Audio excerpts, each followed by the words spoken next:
പ്രതിപക്ഷ ഉപനേതാവ് സ്ഥാനത്തെ ചൊല്ലി ഇടതുമുന്നണിയിൽ തർക്കമുറുകുന്നു. CPM CPI തർക്കത്തിൽ പരിഹാരം ഇനിയും നീണ്ടേക്കുമെന്നാണ് നിലവിൽ പുറത്തുവരുന്ന വിവരങ്ങൾ വ്യക്തമാക്കുന്നത്. തർക്കം നീളുന്നതോടെ നിയമസഭാ കക്ഷി യോഗം പോലും ചേരാനാകാത്ത പ്രതിസന്ധിയിലാണ് മുന്നണി. LDF convener TP Ramakrishnan CPI സംസ്ഥാന സെക്രട്ടറി ബിനോയ് വിശ്വത്തെ നേരിട്ട് കണ്ട് കഴിഞ്ഞ ദിവസം ചർച്ച നടത്തിയിരുന്നു. MN സ്മാരകത്തിൽ നടന്ന കൂടിക്കാഴ്ചയിൽ ഇരു വിഭാഗവും നിലപാടുകളിൽ ഉറച്ചു നിന്നതോടെ ചർച്ച പരാജയപ്പെട്ടു. ഉപനേതാവ് പദവിയിൽ CPM CPI സംസ്ഥാന ഘടകങ്ങൾ ആലോചിച്ച് തീരുമാനത്തിലെത്തുമെന്നാണ് CPM general secretary MA baby ഡൽഹിയിൽ പറഞ്ഞത്. ഇതിനിടെ രാഷ്ട്രീയ വിഷയങ്ങൾ ഏറ്റെടുത്ത് ഒറ്റയ്ക്ക് മുന്നോട്ട് പോകാനാണ് CPI നിർവാഹക സമിതി യോഗത്തിന്റെ തീരുമാനം. വിഴിഞ്ഞം ഓഹരി കൈമാറ്റ വിഷയത്തിൽ CPI തനിച്ച് സമരം നടത്താനാണ് തീരുമാനിച്ചിരിക്കുന്നത്. PM ശ്രീ വിഷയവും സജീവമായി ഉന്നയിക്കും.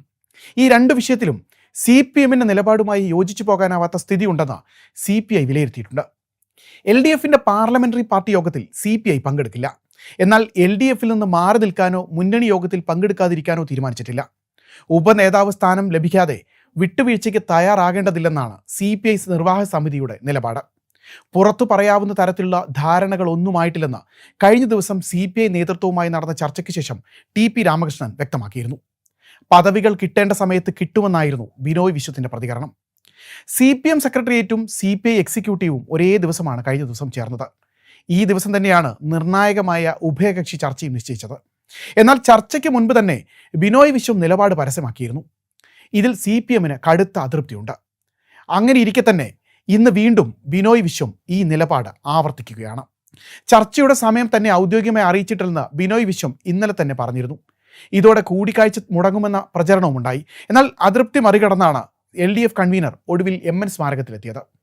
45 മിനിറ്റോളം നീണ്ട ചർച്ചയിൽ യാതൊരു പ്രയോജനവും ഉണ്ടായില്ല എന്നതാണ് സത്യം. പ്രതിപക്ഷത്തെ രണ്ടാമത്തെ കസേര ആർക്കുന്നതിൽ ഇപ്പോഴും തർക്കം തുടരുകയാണ്. LDF യോഗത്തിൽ പിണക്കം മറന്ന് ഒന്നിച്ചിരിക്കുന്ന കാര്യത്തിലും തീരുമാനമായിട്ടില്ല. ചർച്ചകൾ ഇനിയും തുടരുമെന്ന് മാത്രമാണ് ഇരുപക്ഷവും നൽകുന്ന സൂചന.